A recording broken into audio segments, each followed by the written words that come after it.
everybody, how's it going? I'm Tyson Inez, and I run the Farming Simulator modding page, Inez Farms, Farming Simulator Modding, and today we're going to go over the features and options and whatnot on this John Deere 6020 series that I intend to release later today. Now, as you guys can see, we're standing in front of four of the models here, which are showing off various store options and engine options, as well as the two-wheel drive and mechanical front-wheel drive options. You have a 6220, 6320, 6420, and 6120 here, going from a 30-inch mechanical front-wheel drive to a 36-inch two-wheel drive to a 30-inch two-wheel drive to a 36-inch mechanical front-wheel drive. When I say 36 and 30-inch, that refers to the width from the center of the tractor to the middle of the wheel. So this 36-inch would be 36-inch from this pin here all the way to the middle of that tire, which represents a 72-inch overall width of the front axle, which is commonly used as crop spacing for cotton, although commonly a 36-inch setup on a smaller tractor is used for loader work and haying. When you have a 36-inch setup like this, or like this, it adds stability to the tractor when lifting heavy loads or driving over wide. A 30-inch setup, on the other hand, is commonly used for spraying corn, planting corn, and running various row crop implements like a cultivator through corn. Generally, when you find these utility tractors like the 6020 series on 30-inch, they were generally used by smaller farms to plant corn or spray or whatnot. If you are using it for loader work, you will almost never see it on 30-inch just because of the stability issues you may encounter. Because a 36-inch tractor, after all, is a foot wider, and that is huge in terms of stability. So we're just going to go over some of the major changes between these ones, and then we're going to go over the store options. So we're inside of the cab of the 6220, and as you'll notice as we go through these four tractors, the major changes will be the transmission on the inside and the lack of the GPS on the other models. Some of them have a sunroof, and some of them have panoramic doors, so they do not have this little window here. But your interactive control can control all of this, as well as switch from the hand throttle and foot throttle and vice versa. So as you can see, the hand throttle there and the foot throttle there.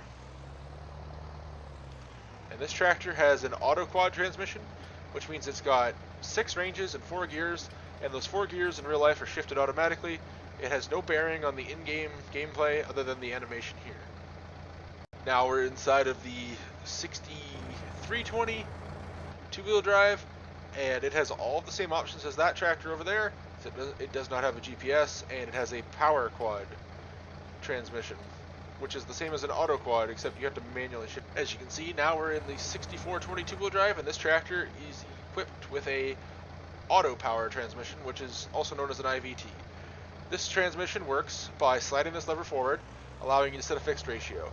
Your fixed ratio will essentially allow you for an infinite number of speeds between the max speed and the lowest speed. By increasing this fixed ratio, you have a lowest speed and a highest speed for each spot you select, and you can pick any speed in between that minimum and high speed by adjusting the throttle in real life, giving you an infinite number of gears essentially, or not gears but speeds. So that's how that works. And then this tractor again has no options different than the other two before it. This 6020 is equipped with a John Deere 640 loader. The 640 loader pack was already released, but I will be releasing an update for it that will fix some of the textures and add maps to the decals. If you see your version, as you back away from it, you'll notice that the textures start to look really strange really quick. One thing I've learned is mip mapping.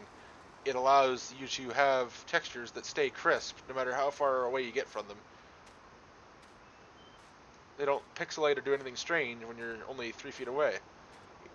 It's a really cool concept, and it's something I wish I would have known sooner in my modding career, but I'm glad I know it now. So let's hop in the cab here. And as you can see, this one's equipped with a loader, so I've put the panoramic sunroof on it, which you can open and close with IC. It's also got panoramic doors, so it doesn't have that little side window. This tractor is equipped with the original power quad transmission. As you can see, it has a slightly different layout here.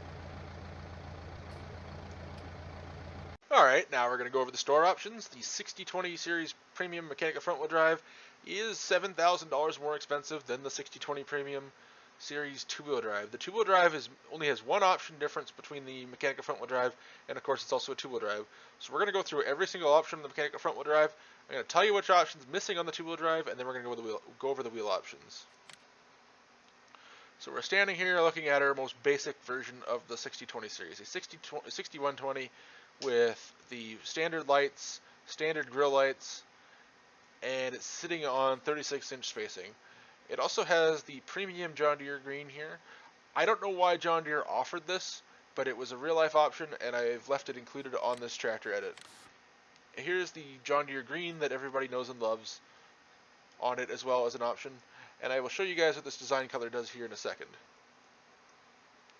So as we're sitting at it here, our first option is the configuration for your weights. You got a weight bracket, you got a small front weight set, a larger front weight set, and a front 3-point hitch. In North America, the front 3-point hitch wasn't available from the factory from John Deere, but it was available through companies like LaForge, so I have included it as an option. Or I should say kept it as an option. And now we're going to go through the wheel options here. We've got 36-inch waffle spacing, 36-inch waffle wheels, and we got a version with weights, a version on 30-inch, and a 30-inch version with weights. We've got Michelin's on 36-inch, Michelin's on 36-inch with weights, 30-inch, and 30-inch with weights, as well as I've left the Nokian tire option included for anybody that likes to do snow removal or grass cutting and all those kind of role plays. I know those guys love these small tractors, so I left those options on there for them. I've also got the Starfire 3000 series. You have the option of a steering knob on or off.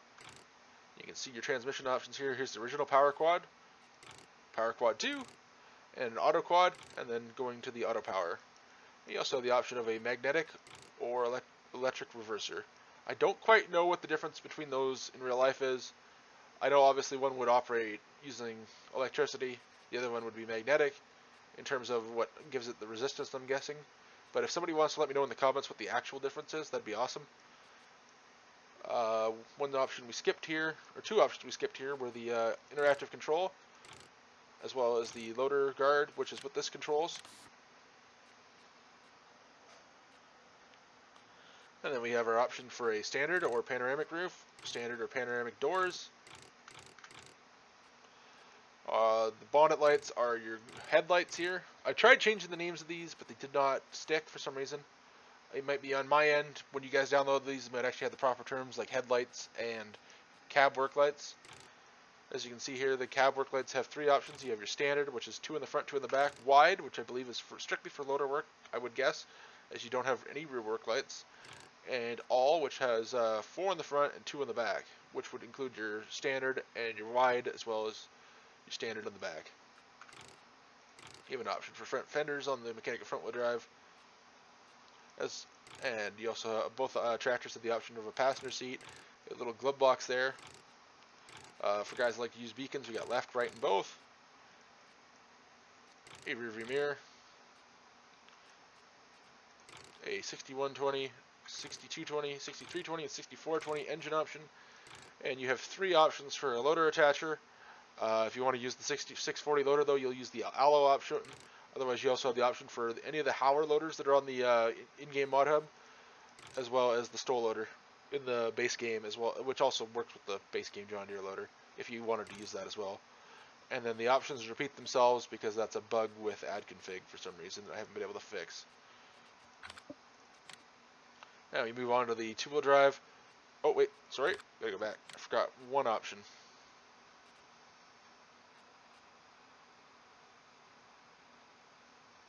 Looking for one here that says TLS. Yeah, right here. Oh, you also have the option of an interior light. So TLS is triple link suspension. I don't quite know what it does in real life, but I know it's an option on the mechanical front wheel drive, and this was the first tractor that had it as an option in real life, because when I was a kid I had the manual for this tractor, or the brochure I should say, and they had an entire page, 2 pages dedicated to the TLS, and I completely forgot what it does. But it's an option on the mechanical front wheel drive, but not on the two-wheel drive. That is the only option difference aside from fenders. So when we move over to the two-wheel drive here, The only things I'm going to show you here are the wheel options, which are you got your 36-inch weight option, 30-inch weight option, and you've got the same on Michelin, 36-inch with weights, and 30-inch with weights. Thanks for tuning in, everybody. Hope this video helps you guys understand the features and options on this tractor. And as for those of you who don't have a background in farming, I hope this helps you guys understand why my mods have so many tire options. Remember to like, comment, share, and subscribe, and you guys have a great day. Thank you.